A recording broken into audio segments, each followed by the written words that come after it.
Hey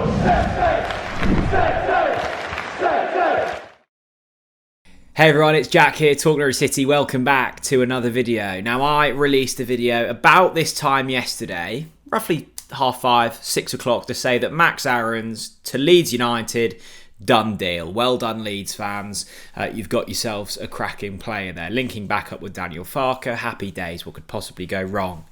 I released that video and about 30 minutes later, I received a text saying Max Aarons is going to Bournemouth. I'm thinking, what's going on here? This is one of the biggest transfer hijacks I think I've seen in the 10 years of me doing TNC.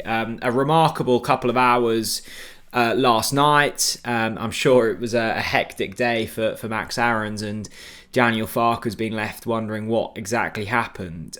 Let's iron it all out then. So, Leeds United, bid accepted for Max Aarons. It was about £7 million with add-ons that could potentially rise to 12. It looks all done. He's travelled to Yorkshire for his medical. All looks a good thing.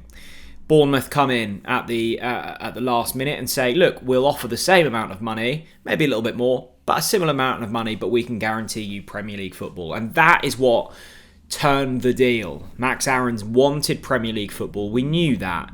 And it did seem slightly strange that he would be playing his football in the Championship next season. Bournemouth have obviously seen it, have gone, seems like a reasonable fee for a England under-21 international, 200 senior league appearances by the age of 23. Like, Max Aarons is the real deal. Let's go in and get him. And it hasn't been confirmed yet, so there could be another twist in the tail, but it does look like Max will be off to Bournemouth, and it looks like a really shrewd signing for them. They've just signed Alex Scott as well from Bristol City, and it's nice to see actually kind of Premier League clubs dipping into the transfer market, the Championship transfer market, because that is seemingly where the value is, and we've seen over the past couple of years.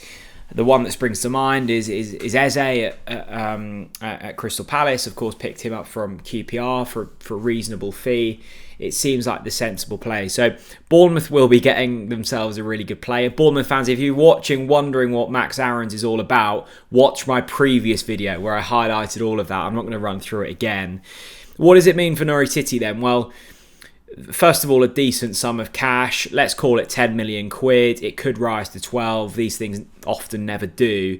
But it looks like it's 7 million up front with add-ons that could rise to 12. Let's call it 10. Norwich feel like they've already got their replacement, and that's Jack Stacey, who, funnily enough, was from Bournemouth. So Bournemouth are having to replace their right back that they've lost to Norwich City and Jack Stacey, who left on a free, and will be spending 10 million quid for the joy of doing that. So Norwich feel like they've got the replacement. They've got Jack Stacey, and they've also got Fisher, who they like the look of as well, out on the right-hand side. And what we've seen of Stacey so far is really impressive. Will we be reinvesting that money? Well, it seems unlikely straight away anyway. We've also got a couple of other players that have been linked with moves away that haven't gone yet.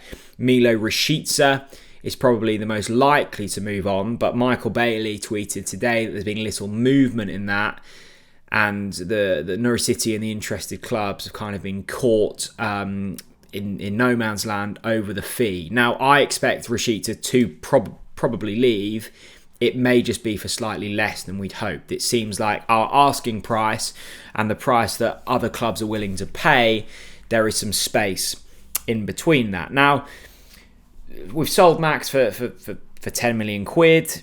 I still think we're a couple of players light. I think we need a left-footed centre-back. I think we're still light in that department. Yes, we've got a few players that can play in that area. I can't imagine that Hanley's going to be featuring too much this season. An Achilles injury is incredibly difficult to come back from. You've got Tompkinson, who is also injured and couldn't get into the Stevenage side last season, so not really sure what his level is. Gibson and Duffy, I thought they were okay on Saturday in the opening win against Hull. There would be some concerns, particularly around injuries. It's a demanding season. You need some reinforcements. Now, that does change somewhat if we manage to keep hold of Omobamidele, and that is the big question mark at the moment. If you can keep Omobamidele, you suspect he comes in and plays alongside Duffy, then you've got a pretty decent senior centre-back on your bench. Things change slightly then.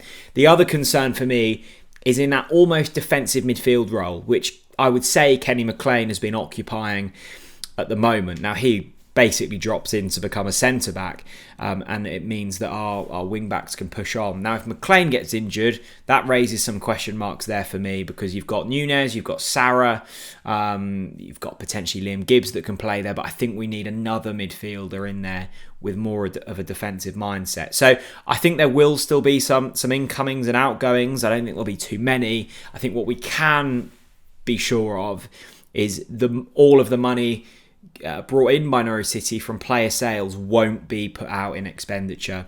Certainly not all of it anyway. Norwich City have financial holes to fill, and this will go some way to doing that. Best of luck to Max at Bournemouth. Could well be making another video tomorrow saying he's gone to a different club, but it does look like Bournemouth are the ones getting hold of Max Aarons. The other club that were interested and apparently inputted a bid was Southampton. Of course, the link there with Russell Martin. So Daniel Farke will be gutted that he's missed out on Max. Leeds have missed out on a really good right back, but Premier League football awaits for Max Aarons, and that feels like the place where he should be playing his football. Plenty more to happen, I'm sure, this summer for Norwich City. Stay tuned on Talk Norwich City for all of the latest updates. Thanks very much for watching, and I'll see you all again very soon. Bye-bye.